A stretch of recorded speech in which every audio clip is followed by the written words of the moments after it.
responsibility of living up to it and then doing so kind of in the spotlight and having to be on all the time? It's heavier than the trophy is itself.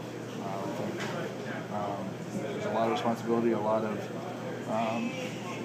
scrutiny has come with it now over the past 2 years as well, past 2 to 5 years really.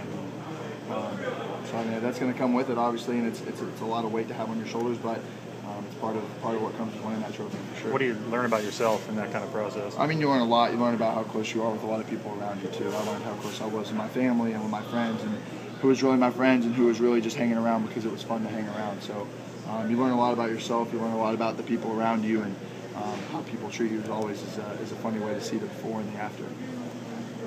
Do you have the Heisman with you up there? I do.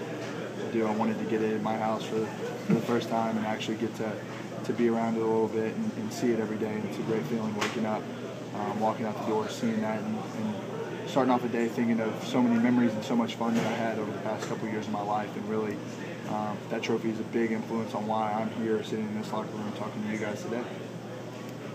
How much fun was last week? It was a lot of fun. It was great to be back, great to see my family, my mom and dad, and sister, and Miss Hood being on the sideline with me while I got my ring, getting presented my Aggie ring. It's a huge accomplishment, really, and at Texas A&M. So for me to get my ring, get my 90 hours, and get closer to graduating is a big step for me. And at the same time, to see all my friends from back in College Station coming up, see Kenny, see Joe Cheek, see all those guys that I played with the past couple of years and really came in with A&M. It was really cool.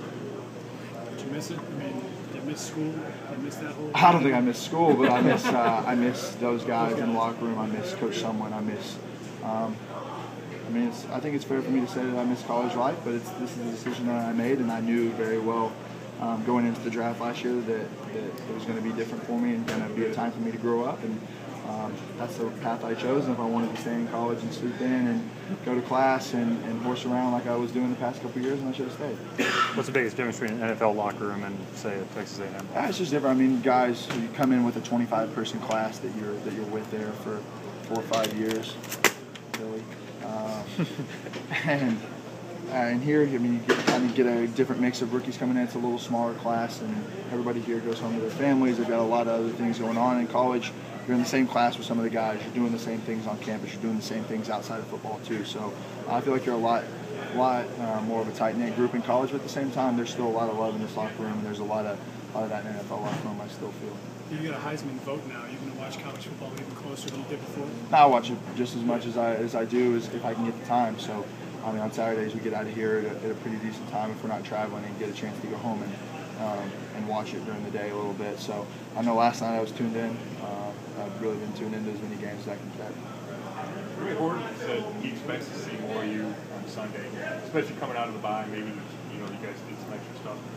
The fact that he says that, does that mean that the whole Johnny package is working because you have guys worried about it? I'm not sure. I mean, that's just one person saying that so far. So I think we'll see as more and more as the season goes on, people still feel that way. How do you approach each week with that possibility that it might or might? Yeah, I think I approach the week looking at Kyle and Dow and Coach Pettin having my best interest, and more than anything, not necessarily my interest, but the interest of this team and this offense. If they feel that I can help make an impact in this game and on this game plan and on this defense that we're going against, then I think they'll have something in for them. Anything else during the bye? Did you add anything during the bye? No, sir. Good. All right.